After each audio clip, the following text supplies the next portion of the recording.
Welcome to All the Things They Don't Want You to Talk About podcast. This podcast will explore all the subjects that make the insecure squirm in their seats. Religion, politics, local and national, the Constitution of the United States, the wheel of love and hate, and mental illness, to just name a few. Stay with us as we use our freedom of speech to delve into the good and the bad. If this podcast is not for you, feel free to find another one. Without any further ado, here comes all the things they don't want you to talk about.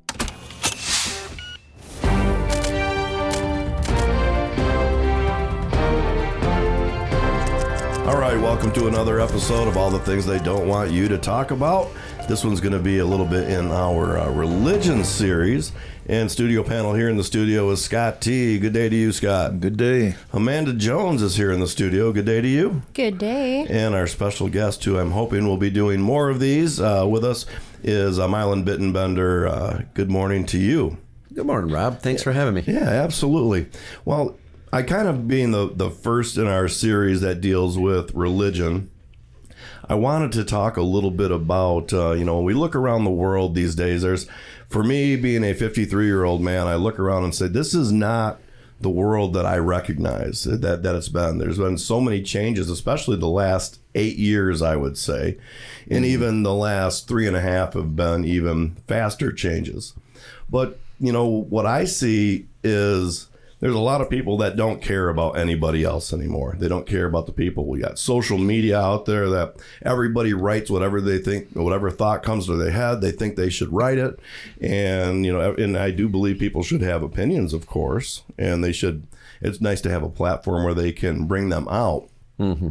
But it seems like we've transcended or descended into a place that it's just, some of it's really good and been positive stuff, but the other is just so vile and awful and mean.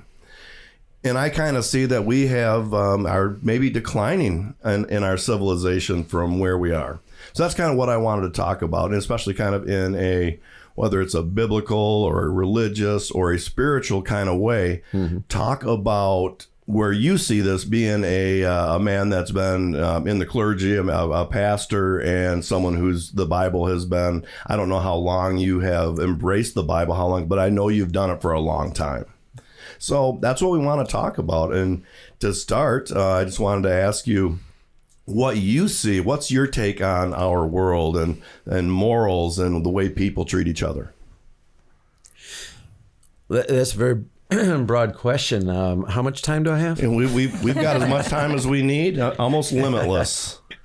Well, as far as drive space on the computer goes. Yeah. Well, I clearly see what you're talking about. I see it, and pretty much everybody I talk to thinks the same way. I don't think, you're definitely dealing with something all of us are feeling. The first thing that comes to my mind, though, is this isn't anything new. My parents said this. Mm-hmm. My grandparents said this. Our great-grandparents said this.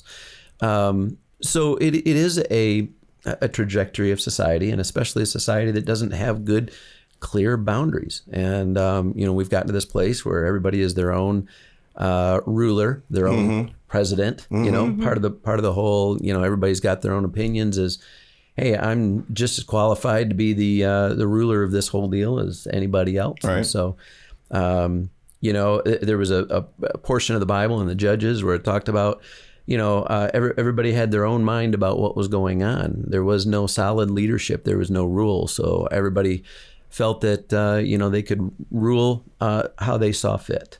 Basically, chaos. Sure. And we see that as the pattern that our culture is chasing after. We see the results of it, but for whatever reason, we can't see the warning signs and the fact that this isn't a good direction for us. Mm-hmm. So we see this decline that you're talking about. Okay. Yeah, absolutely. And I had talked to you the other day about this, and I said something, and you corrected me. Because we talked about people falling away from religion, but I think I said something also to the effect of that millennials, there was actual an uptick in millennials seeking, whether it was God or seeking the church or spirituality, whatever they're seeking, that they're actually starting to ask questions. And no, actually, you corrected me on the divorce rate when I said it was going up. You said it was actually going down, and you said that was because there's actually a lot less people getting divorced or getting married. Right. So, but get back to where we were. So, yeah, that's kind of where I saw that. And, what did you think about that? Well, I think it's great. Again, there's a cycle. We see this. Young people, there seems to be like a pendulum swing in society, right? We see the pendulum swing one way toward conservatism or toward, hey, what used to be, what are we missing that we used to have? What was good about the past, and what maybe have we lost our moorings on and have gone away from? And there seems to be a swing in that direction, and then inevitably it swings the other direction, and everybody forgets about that. I mean, we see it through different events. 9/11, we'll never forget. Well, heck, we forgot months later. And so, that's definitely something that we see happening over and over again. My answer was sort of negative. We see it all the time. What does it mean? Nothing. That's not what I'm saying. I have hope in that. And I always do believe. I believe that God is at work in this world. And I do believe that God is doing certain things. The question is, how are we going to respond to what he's doing? Yeah. Are we going to embrace it? Are we going to run with it? Or are we going to allow the pendulum to swing the other way and lose interest because it just doesn't hold anything important for us? Sure. Okay. Well, and I'm going to give just a quick background on me, because I don't want this isn't about me, but I want to give my quick background on why I've decided that I want to talk about this stuff. And I guess this is my way to seek out light. Sure. I'm a Mason. That's part of our who we're supposed to be, as someone always looking for light, looking for enlightenment, looking for what might be in the dark. And, we had a lot of different, the last 3-4 weeks have been pretty crazy with the radio show and all this stuff. And I found myself in a battle with myself. How do I respond to this? Do I respond to this with anger? Do I come at it full bore and let someone have it? Do I sit back and do nothing? Do I find something to do in the middle? And for a couple of weeks, I'm like, I don't know what to do. I mean, the human side of me wants vengeance, but it's like, that is not how it should be. I feel sorry for people that do what has happened, because to me, it seems like they don't have anything else in their life other than to attack people. Yeah. But as I'm thinking about, how do I go about this? How do I get out the word? How do I do this in a way that's true to myself? And God popped into my head. And at that point, I said, okay, that's the tipping point. Now, the quick deal on my life, I was made to go to church every Sunday. Every Sunday when Mom came down and said it's time to go to church, I'm like, Mom, I don't want to go to church. Well, I went until I was 18 years old, went off to college, never stepped foot in church again. I've been in there for weddings and funerals and stuff like that, but never have gone back to a worship service other than a Sunday service. Easter service, excuse me. And Scott tells me people go to Easter services because breakfast is served. But and now at 53 years old, I'm starting to search, I think, a little bit more about something greater than myself, greater than the things I'm doing, greater than the people around me. Yeah. So that's kind of why I decided, okay, it's time to start looking back at this. And to me, let's even play devil's advocate. God is not real. But the things that have been laid out in the Bible and the rules that have been laid out in the Bible are certainly valid, and for how we should treat each other and go about our lives. Now, I'm not saying that because I do believe in God, but that was just a devil's advocate statement. But so where do we go with this? I mean, there certainly, I believe there's been a decline in the church and people going to church. Why do you think that is? Because there's all kinds of different churches. You got the mega churches, you got small churches, you got Baptist churches, you got Catholic churches, you've got Christian or Reformed churches, all these different kind of churches. And it's so very confusing. Absolutely. Yeah. Well, first of all, I want to say I'm really pleased. happy for you that you're kind of at least looking. For a lot of people, they never look back. Right. And I feel like they're missing some very, very important things. My hope is that you find what you're looking for. You gain a fresh perspective. And I think, part of what we're seeing is that people know that the church is not God. It's not synonymous with God. And unfortunately, people, they conflate that all the time. Unfortunately, we kind of engage with church under that kind of almost subconscious assumption. And so when church fails us, we make that connection with God, that God has failed us. And I'm just here to tell you, the church is full of human beings. We're all broken. We're all messed up. And the church will fail you. And so, what I've always tried to do and continue to try to do is say, hey, what can we do to get things, including the church, out from between you and God? And I used this illustration just a few minutes ago in our conversation before the podcast, but this idea when back in the 80s, we had cassette tapes and we would, make a copy of our favorite songs either off the radio or something like that. And we'd make a mixtape. And then our friends would hear our mixtape and go, ooh, can you make me a copy of that? Yeah, I'll make you a copy of that. So we'd throw another cassette in the dual cassette and we'd make a copy of that. And then their friends would hear their tape and they'd want a copy of that. Right. And by the time you got, 3 or 4, each one added a little bit of distortion. And by the time you got 4 or 5 copies in, it sounded like crap. Yes. Kind of like the telephone game. The telephone. Exactly. Yeah. And I mean, the fax is another analogy with that. And they even talk about with cloning. If you keep cloning the same thing over again, you're going to lose information. Yeah. And so a little bit less so in the digital age, but back in the analog age, we definitely saw that. We sure did. And in some ways, anytime that we view God through human organizations, human beings, human experience, we're getting a little bit of a distortion. And what I see happening, and maybe happened to you, is that you are getting, something from a local church that was passed down through a denomination, that was passed down through a theologian, that was passed down through. And my question is, how clear of a picture of God did you truly get in that experience? Yeah. I remember coming down to my grandparents' basement to see a picture of a high-rise building with Jesus standing 150 foot tall, looking in the window. Yeah, that's what I mean. That's my image of Jesus with his beard. I mean, we've all seen movies, but at my earliest ages, that's my most impressionable picture. Was coming down my grandparents at 6, 7, 8 years old, seeing that picture down at the bottom of the stairs with Jesus knocking on a window.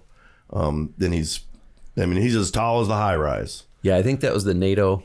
The image there was that Jesus is trying to get into the United Nations for good purposes, right. And they're all in there doing their little thing, and he's on the outside. Okay. Well, I get that now. I get that analogy, but that's my vision of when I can think back. So, what do you think of Jesus? That's it. You've seen the Mel Gibson movie, Passion of the Christ. So I mean.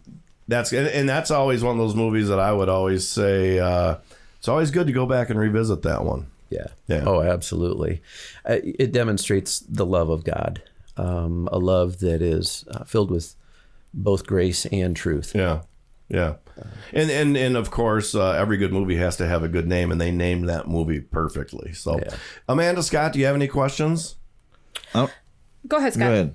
If you have questions, I don't have questions. I have statements. Go make a statement, then, Scott. So I just didn't want to, one of the things that you said there, Rob, about, as children, we feel forced to go because we're being drugged. Right. And I'm much the same. I was raised in the church. They built the foundation, but as you became an adult, you're like, yeah, bye. Better things to do on Sunday, And, but I still had that foundation. Yeah. So, and you go through, and I'm just going to share a quick testimony, if I may. I was over road truck driver, went through life, family, divorce, blah, blah, blah. So, but I always prayed. I don't know why, even though I didn't attend church, even though I always prayed. And I was going through troubles. And I mean, the truck's breaking down, all this stuff, and you keep praying, and nothing, it keeps getting worse. And you're like, so finally one day I was just like, you know what, heck with you, God, you don't even exist. and went to bed angry. Got up the next morning, working on my truck. I'm throwing tools. I'm just acting like a 5-year-old in a temper tantrum. Guy walks up. He goes, "You've been having problems." And I'm like, "Who the heck are you?" You know? And he's like, "God sent me here to talk to you." And I'm like, "Get out of here," you know? And I'm like, "Get out of here." And he goes, "No." He goes, "I'm on a dedicated run." He goes, "I don't have time to stop." He goes, he kept telling me, "Stop, stop." And he said, "I pulled in this lot." I said, "Where am I supposed to go?" And here I am. I'll tell you, I bawled for an hour. I mean, but at that point I was like, God's here. Yeah. He says, "You're mine," you know, and that's just something that we, you know, life still is going to get in way. Yeah. But it's just, he's here for us and we have to go to him. And I think that's what, you know, even like Rob's experiencing now. So That's great, man. That's beautiful. But, Yeah. That's beautiful. And I've said this a few times, and I still feel weird when I say it. I've talked to you the other day when you and I talked for a couple hours. It seemed like a couple hours because we went through some pretty heady stuff. And I had said something to you towards the end of our conversation about that. I've been trying to find, I like to take off my shoes and grab a hold of a tree and hug it for 30 seconds.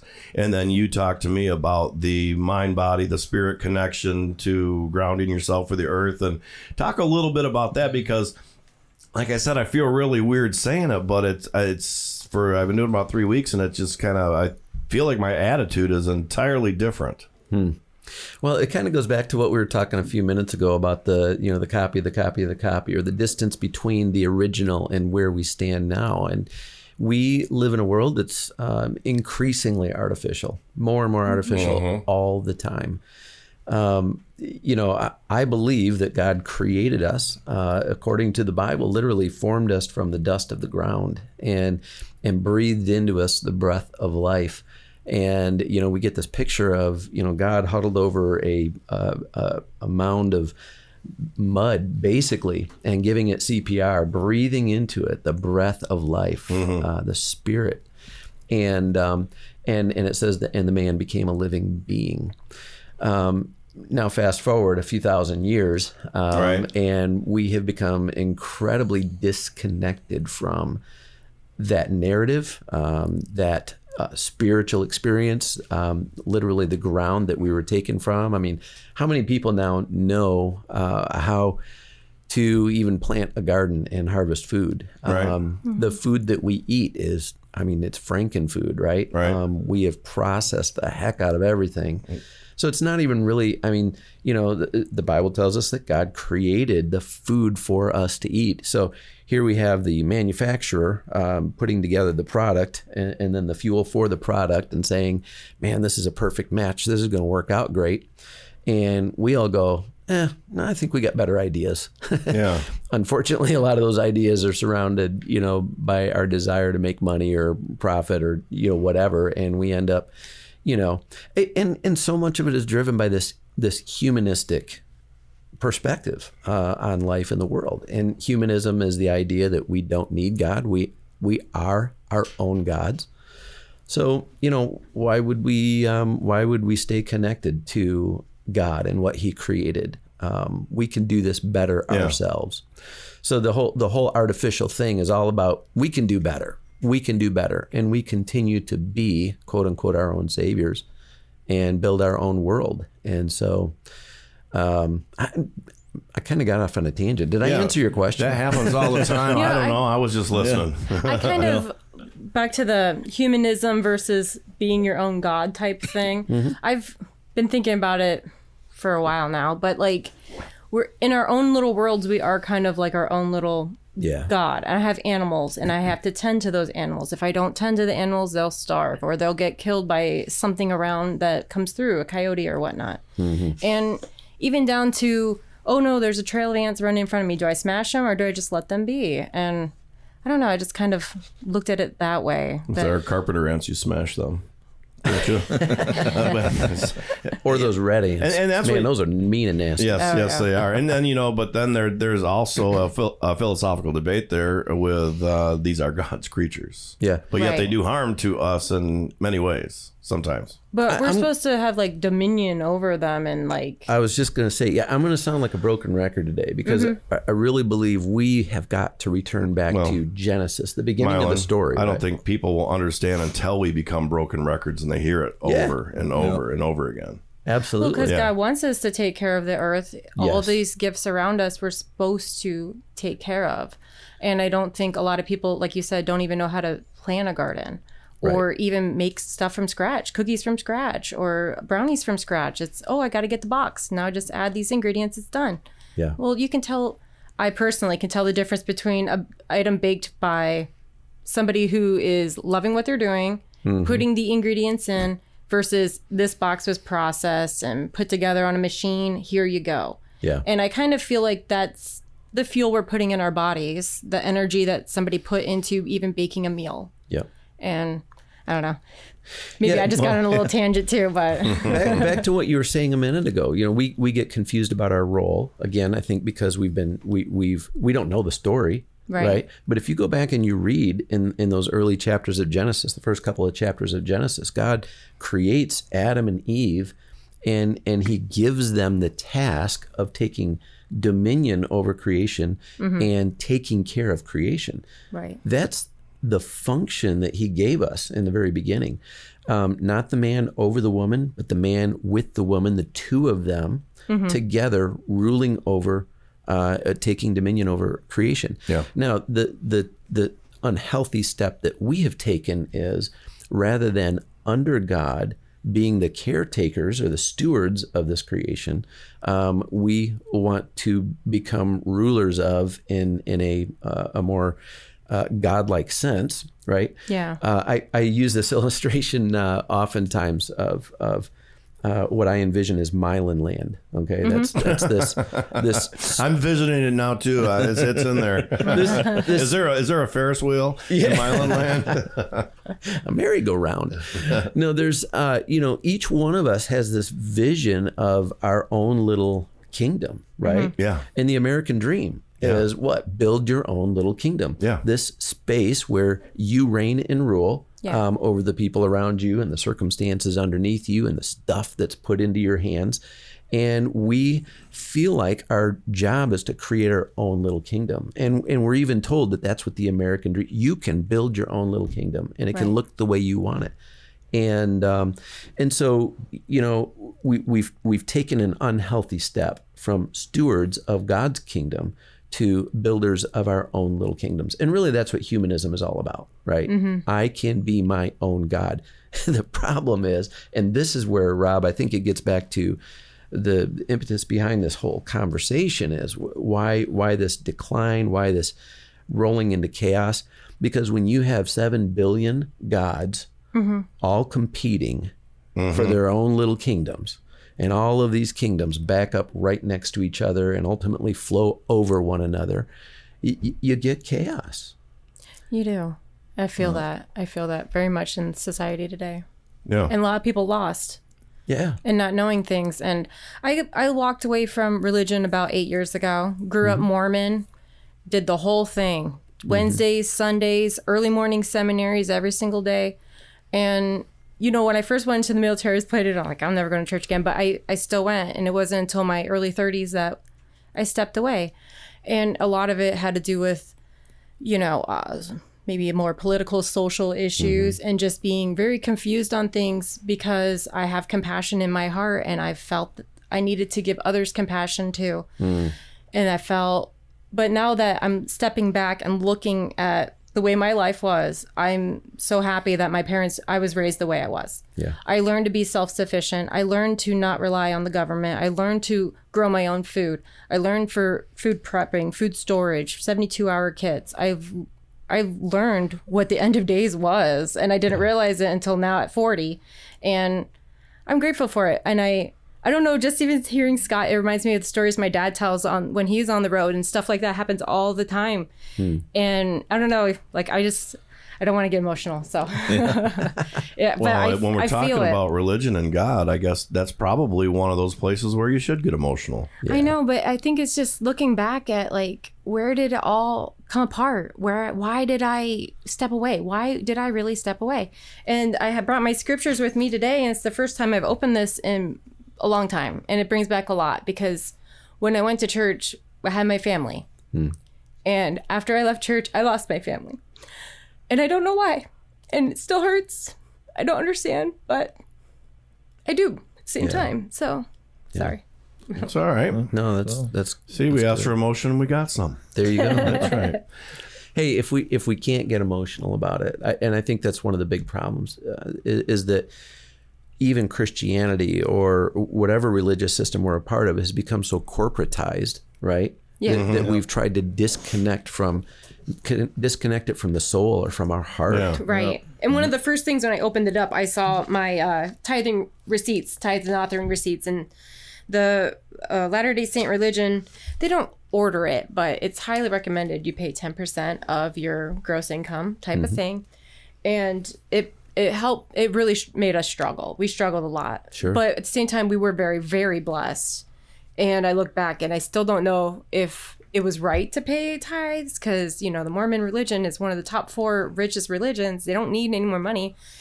Same time, it's like, well, how can I give without actually giving money? You know what I mean? And give my time. I can Give to the church. There's lots of ways give with my to give, talents and stuff like that. And so I've been trying lately to find different things to use my talents to, just give back. Sure.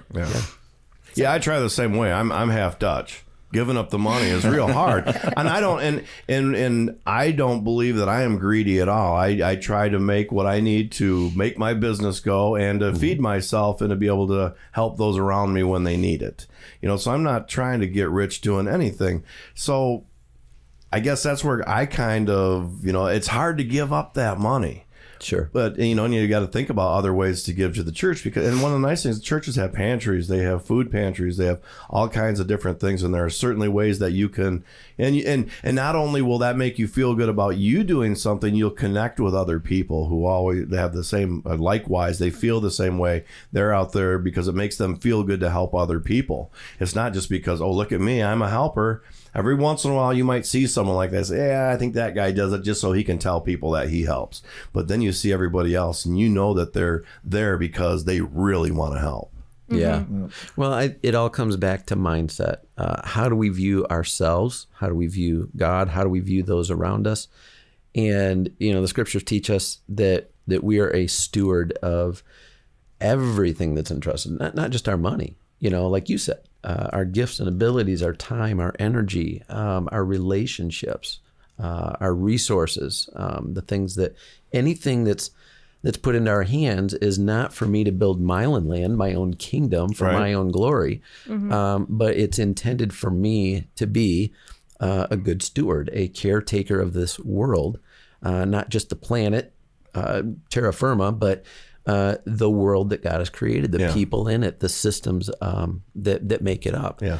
And we have an opportunity to steward that well. And, you mentioned the 10% in church world.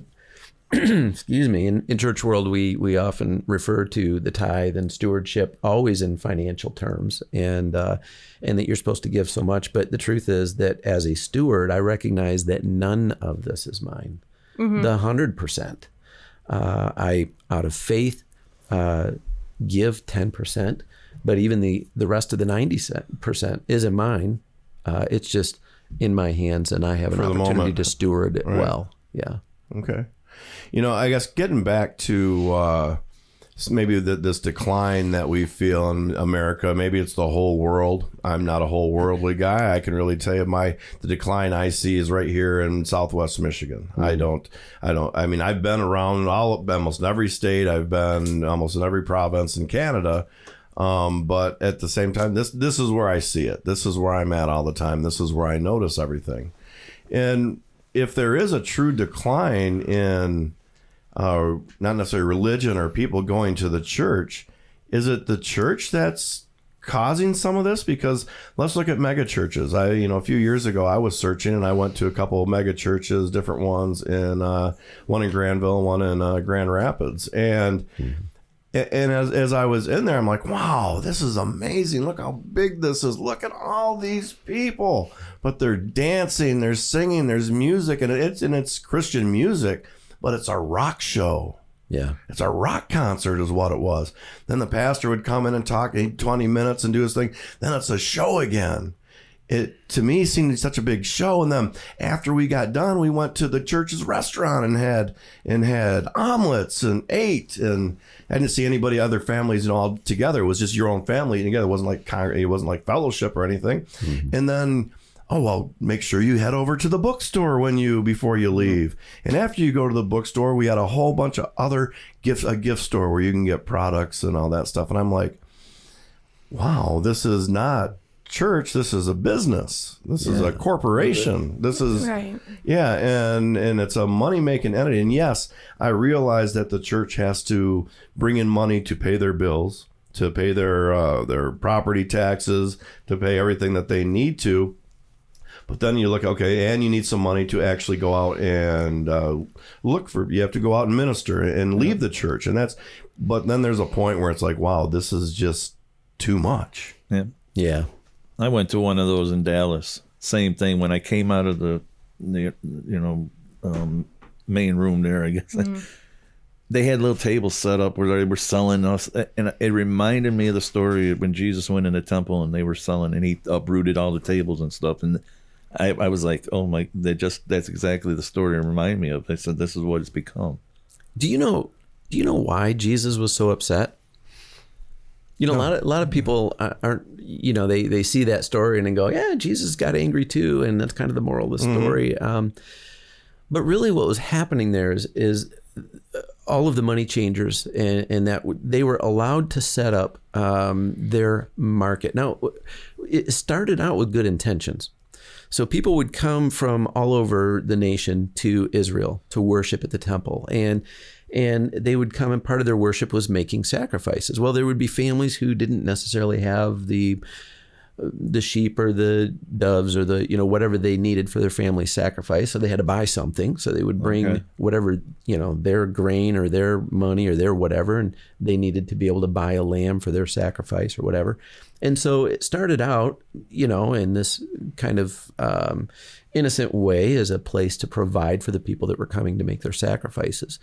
But they were allowed to set up in what was called the court of the Gentiles. The court of the Gentiles, when the temple was laid out, was supposed to be the place where people who were not Israelites could come and worship.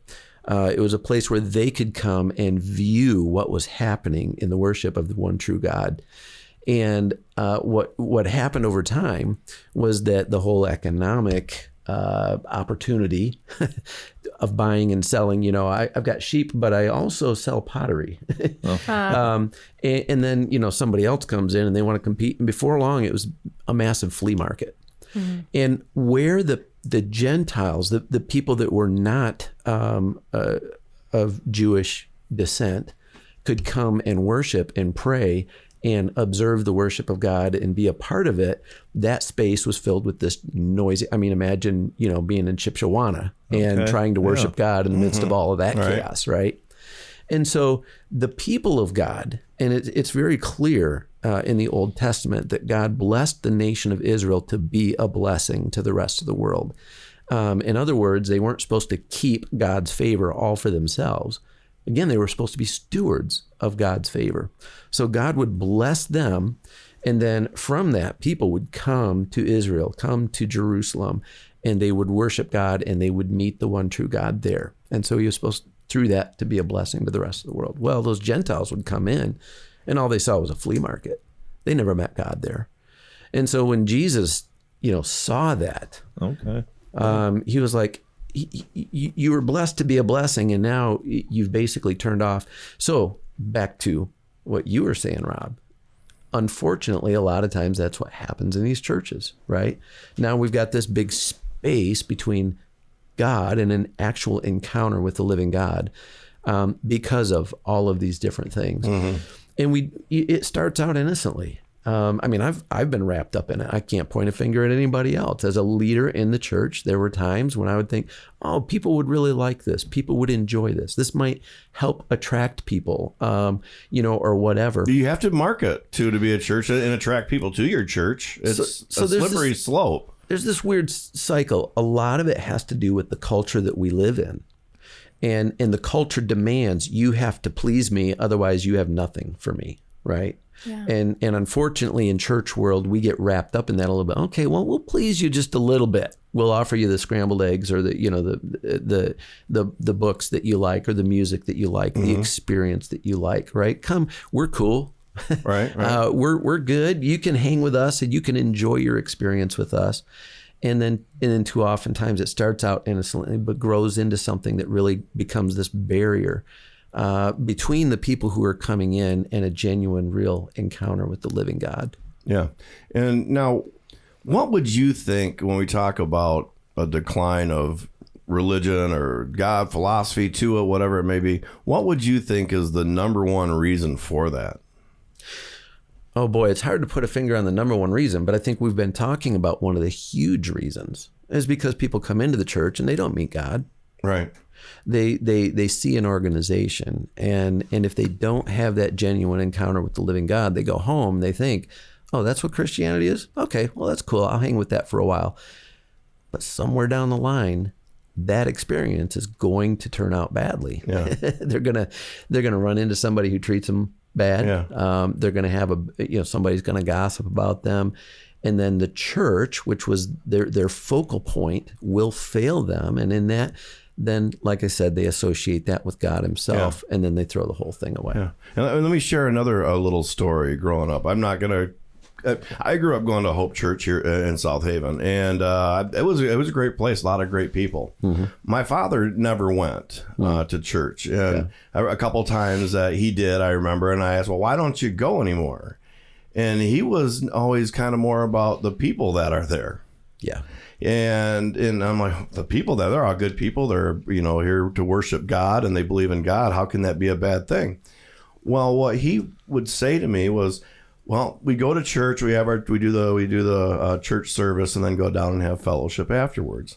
And there's all these business people and people that are from South Haven around that I know, or that we know, and we talk to them face to face, this and that. Well, I see them on the sidewalk on Monday and they look the other way and keep on walking. Yeah. And he said that to me, that was the biggest turnoff, because it just seems like everybody was really two-faced. Here they are, warm and welcoming on Sunday, but buttholes on Monday. Yeah. See, I never experienced that. We'd always be like, oh no, there's sister so-and-so. And I don't know. They still come up to me like they're my family still, even though I haven't fellowshipped or went to the church in a while. Besides on Christmas, I go for my mom. But I don't know. I didn't feel that experience at my church. Well, then consider yourself blessed. Yeah. And not to say there's not drama and stuff, because there is. But yeah. I look at a lot of those ladies as they helped raise me. Yeah. And I learned a lot from some of them, and either things to do or not to do. Yeah. But it was a good experience for me. Yeah, and not to mean that what most of those people do is a positive thing. That was just how, my dad, that's how he felt. Mm-hmm. Okay, I just talked to you for 15 minutes the other day, face to face, drinking coffee, and today you don't recognize me. What happened between yesterday and today? That's almost like Facebook. I talk to you on Facebook all the time, and I see you on the street, and you don't even know me. Well, now I get worried with Facebook because I have some people on there I wouldn't know them in real life. Oh yeah, it's scary. So a lot of that is human nature, but going back to what your initial question was, what do you feel is the big reason for this decline? Well, these are all symptoms. These are all things that happen that create this distance or create this dissatisfaction or this frustration or confusion. But I think so much of it is that we've gotten away from, for example, people don't know the Word of God. I'm a firm believer that the Word of God is literally inspired by God. It can be trusted. It gives us the keys. And most people really don't know anything about the Word of God because they've relied on the organization of God, the church, sure, to tell them everything that they need to know. Well, when that organization fails them, then then they're confused and Right. disoriented and disillusioned and so I think even conversations like this can be really helpful. I think an organic connection to God is vital, and unfortunately, while a church can provide that, it's definitely not foolproof. And too many times, because of the way we try to interact with culture and try to align with culture, we miss the point, and a lot of people get hurt in the process. And when we had first talked here a couple weeks ago, I kind of brought forward one of my favorite movies, and it's kind of one of those horror demonic movies called Stigmata. And Still haven't seen it. Yeah, and it's where the main actor started getting the like the crown of thorns. She's walking and all of a sudden, and her head starts bleeding, and it's just.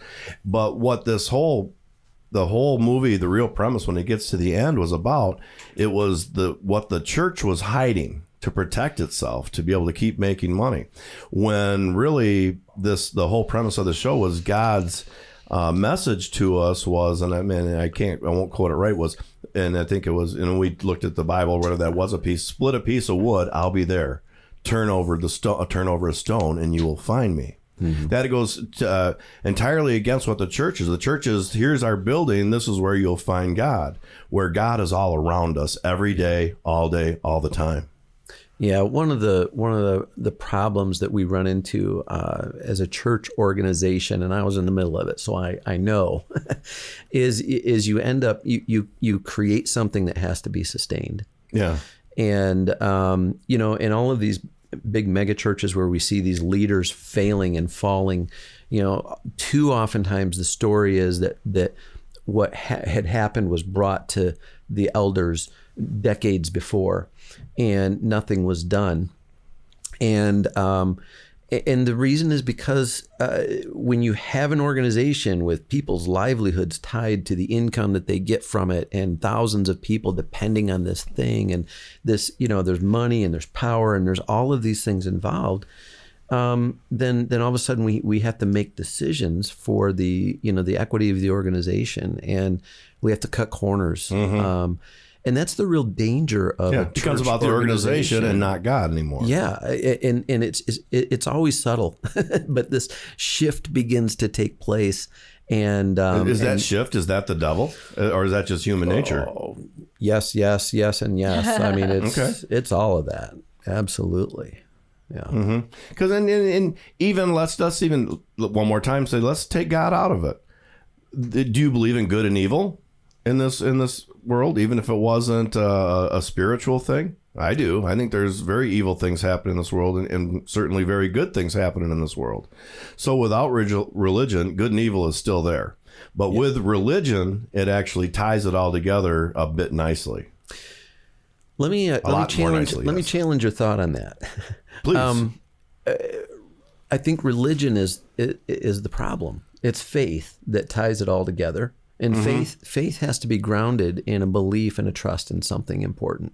And that something thing, bigger than yourself. Absolutely. Yes.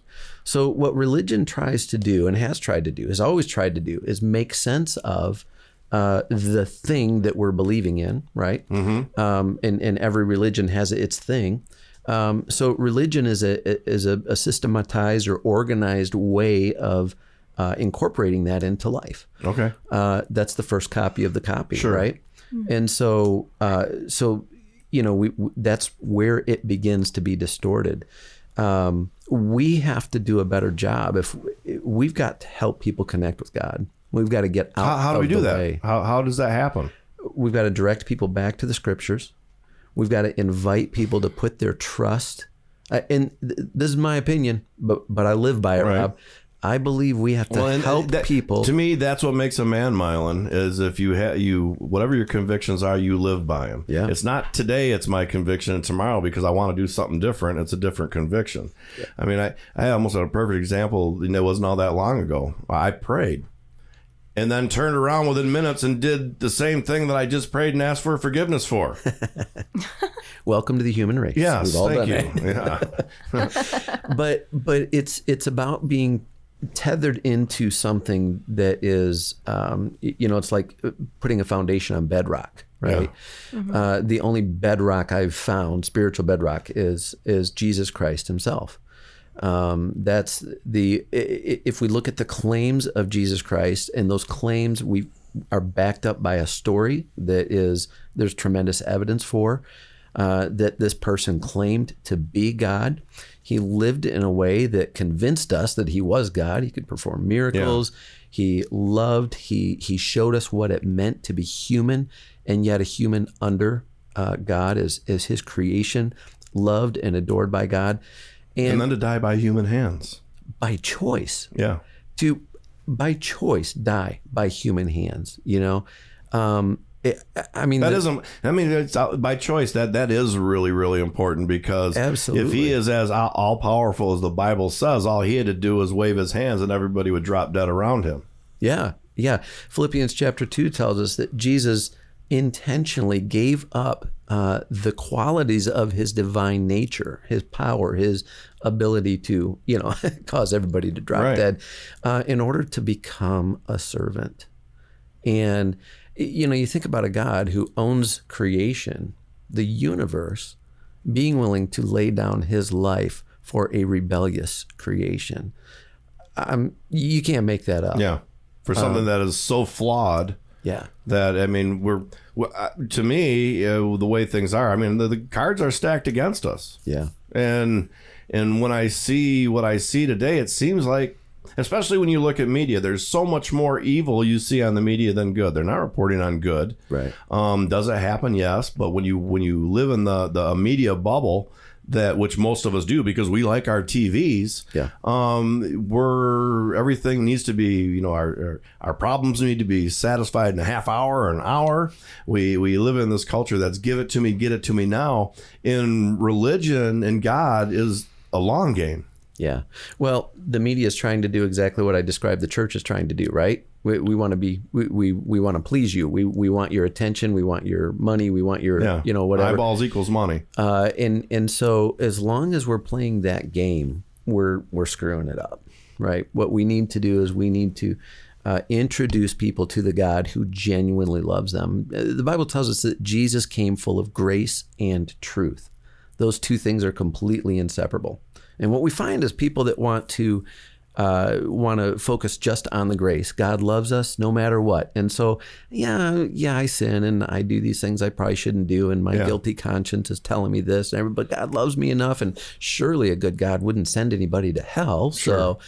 So, and then there's other people who focus so much on the truth, right? The religion side. You've got to do this and you've got to do that. And you've got to, line yourself up this way and follow all these rules and blah, blah, blah.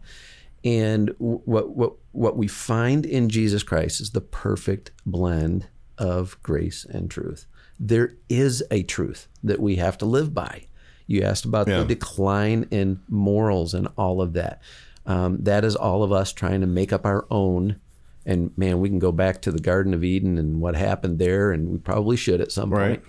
Well, and actually, let's actually kind of stop what we're doing right now for a minute, because we've I think this has been an absolute great conversation, and it kind of seems like a point where we can say, all right, we really touched on some stuff here, and give everybody something to think about. And we certainly continue this conversation as podcast and another episode goes on. But what I'd like to at least do, because you said, maybe we will, and that's what we talked about the other day, is now jumping back to Genesis and start doing a dive into the Bible, telling some of these, there's some great stories. And they're done by writers. Sometimes maybe things may be embellished a little bit, or maybe we have to look at it in now times, but it was written in then times. So there's a lot of talk to be able to do about the Bible. And I think that's what we talked about getting into next, is kind of having this theological discussion about where religion is and where it's been, where it is now, how do we make it better? And then really start talking about these stories that a lot of people don't get to hear about. Sure. And it all starts with Genesis. Yeah, absolutely. Yeah. So I'm hoping that, that sounds like a good place for you. And next time we see you, we want to talk a little bit about Genesis and pick out some passages that you think are, in Genesis, I think that is the longest book in the Bible, is it not? Oh, no. It's not? I don't think it is, no. Are you sure? Is it the longest book in the Old Testament? Oh, some of the prophets are longer. Longer Yeah, winded. okay. I believe Jeremiah was pretty long. All right, I well, just got done with that. So They actually all kind of seem pretty long when you're reading the Bible because the Bible is not an easy read. Oh no, it's not, and it's all interwoven. That's one of the miraculous things about 66 books that all interweave and work together in a pretty profound way. But, it's like a puzzle. yeah. I mean, But once you start getting enough information about it, you can see how all of the pieces fit together. It's like building a puzzle, right? Yeah. The more pieces you start getting together, now I see it. Now I see it. Eventually becomes a full picture. Yeah. Yeah. So I think that sounds like a good place to say goodbye on this podcast. I think this was certainly a wonderful first one. Scott got in there a bit. Amanda got to tell some of her. I think we actually got to some personal stories, which I don't think I've ever heard from any of you guys before. So this is almost like a therapy session too. It's pretty good. I'm charging each one of you $100 for this for today. But no, it's certainly awesome. I appreciate you coming in, Milan. I look forward to doing many more. I'm going to have you on the radio show and help promote your podcast, which you do. So you do have a podcast. What's that all about? Just started it a few weeks ago, halftime.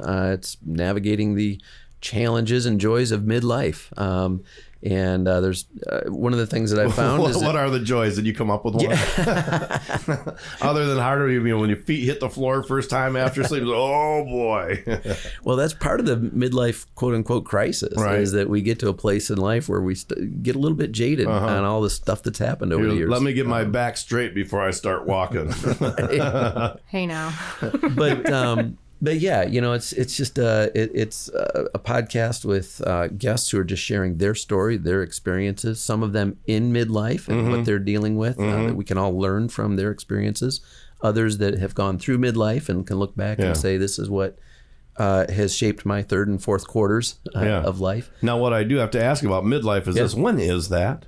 Because most people are saying that when you're 50 years old, that's midlife. No, that's back about 35 probably for our rates of death in this. They were 75 years old is the death rate in United States. And that's just, I'm probably wrong, but it's got to be close to that. So at 30, 35, 36 years old, you're at that halfway point for the most part. So when is midlife?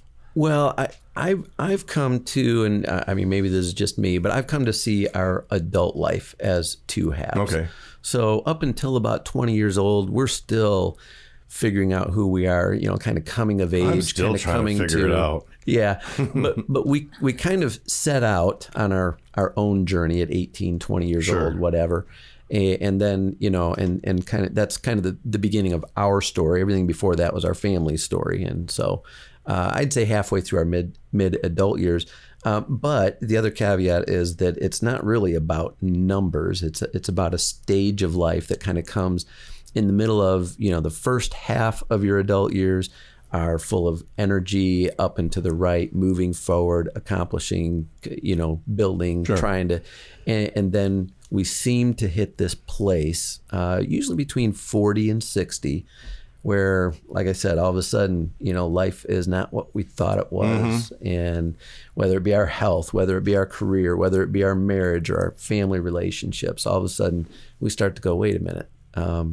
And we have an opportunity to either dive back in and say, man, I sure did enjoy the early 20s, and try to create that again, or to say, no, I've got to really look seriously at life and see how I'm going to conduct and reorganize my life for moving forward. Yeah, I think somewhere in there's a major brain change. Yeah, absolutely. Your brain takes a whole different thought process. We become wiser. Yeah. A little more analytical. All right. We can. Yeah. Yes. Some don't still, but let's think about this before I respond. I learned that I'm upset today. Let's sleep on it before I say something. Let's see what happens tomorrow when I wake up and how I feel about it. Because right now I'm going to rip someone's head off. Right. Well, we don't want to do that. That's not the society that any of us want to live in. That every time someone's mad, they go and commit an assault. And what could you imagine? That was the old West days. Yeah. But no, I like what you're doing there. And where can someone find your podcast if they want to listen to you a little bit more? Yeah, most of my listeners are finding me on YouTube. You can listen or watch there. And you can just, in YouTube, look up Halftime with Milan Bittenbender. Okay. And could you put my link in your show notes here? You bet I can. Also on Apple and Spotify. Yeah, for sure. I will. It'll be in the Podbean in the notes for sure when we in the description. Good. Right on. Yeah. Oh, I was just saying awesome. Yeah, it was. It was certainly a good talk. It was a great base for us to start and get people thinking about, if you don't want to find God, you can at least be good to each other. Yeah. Yeah. So with all that being said, this is all the things they don't want you to talk about. And of course, you can find out more information about this podcast at tabootalkback.com. And you got the crew, the normal crew. And at some point, once I get Milan in here for another one, I'll get a picture of him on there with his philosopher pose on the website. But yes, thanks again. And to all of you out there, we'll see you next time. Thank you, Rod. You're welcome.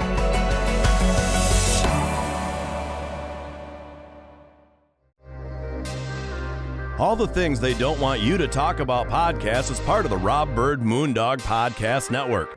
Go to tabootalkback.com for more information. Copyright 2024.